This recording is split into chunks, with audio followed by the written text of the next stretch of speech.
So I'm gonna do a small little video about future tripping and overthinking and living in the past. Um, because I do believe that when you, I don't know what age. I think it's maybe a different. When you come to realize this one thought, this one opinion, this one theory, when you come to realize it, um, then I think it's different for everybody. I don't know when I don't know if most people actually come to this. But it's more like a thought process. Like day to day, when you come to like realize how the world works and your life and what's happening, and you step back for a minute and look at it all on where you once was, where you came from, where you are now, where you want to be, what you want, what you value, and all that kind of stuff. You come to really think about it, heavily. What you believe, what you value, what you cherish, what you hold dear, what you want to pass on to your kids. Do you want kids? Don't you want kids? You find somebody.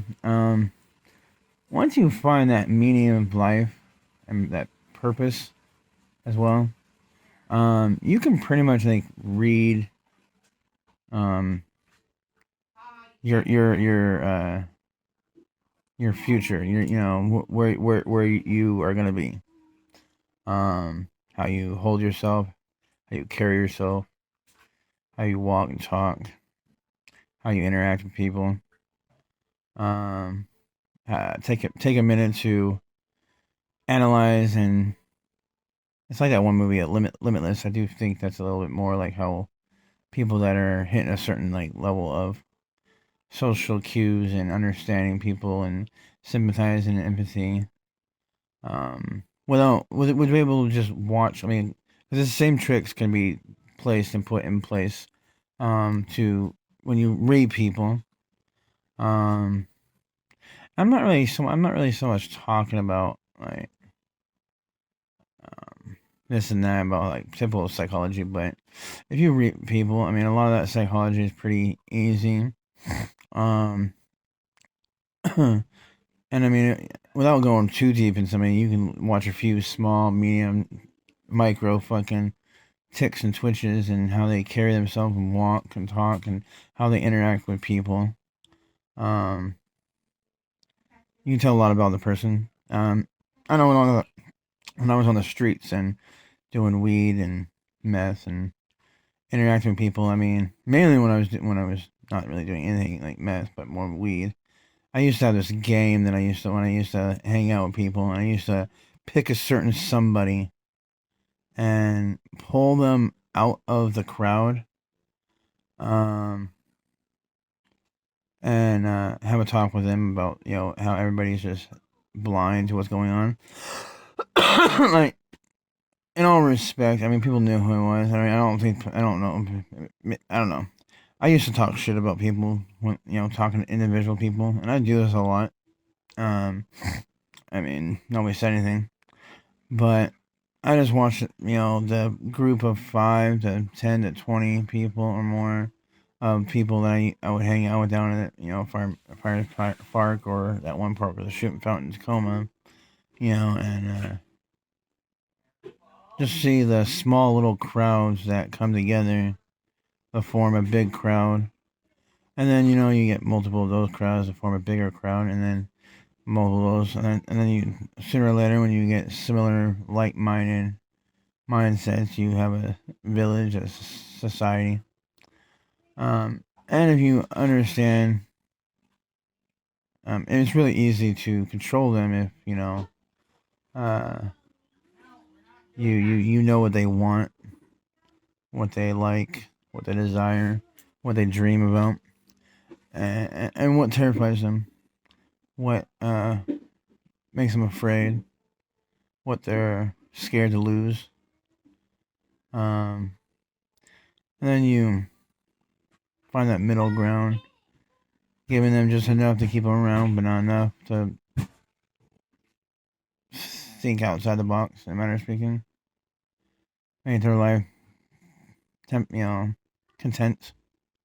Content is fine, you know, just be. Um, you don't get people questioning and wondering about certain things, you know, very docile. But I mean, back to the original thought process about like where I do think I mean this all plays on it. I think all together. Because if you pay attention to your life right now, I don't know exactly what to classify it as a psychological aspects, but you just come to like just get an outer body experience and realize about life and how society works and how the system works and interacting with civilians out in public, making new friends, learning about this, comprehending this, dealing with this, going through that. You can pretty much see where your life has, where the destination it plans on going, and then you look about yourself and who you are and love and desire and crave and wish and dream for. We'll decide on how much farther. The detail, length of your destination, and then the detail of it to see where you're heading, the understanding and grasping of your future. It's no different than I think psychology and astrological signs are somewhat similar. There is a lot of psychological aspects in the stars. Um, but I think it's pretty much just categorizing similar. I don't know how it really got started, or how it was, but you know, just happening. Because I do believe in the zodiac calendar. The sun, the moon, and the rising signs. I've looked them up. Mine is Aquarius, Aries, Sagittarius, and the the website that I came to find what is what I came to read was very quite interesting on my personality and characters and quite accurate. Um, but it's just more about this whole future tripping and overthinking. But I'm about 7 minutes. Kind of figured to talk longer than that. Only 7 minutes and 42 seconds. Um, but yeah, this also ties along with history and reading the future and understanding like this whole like pretty much how I understand myself and where my path will go. If you go into bigger aspects, you can see where civilization has potential to go, and then just control the outcome, the bound, of civilization. I don't know, but I'm gonna end it right there.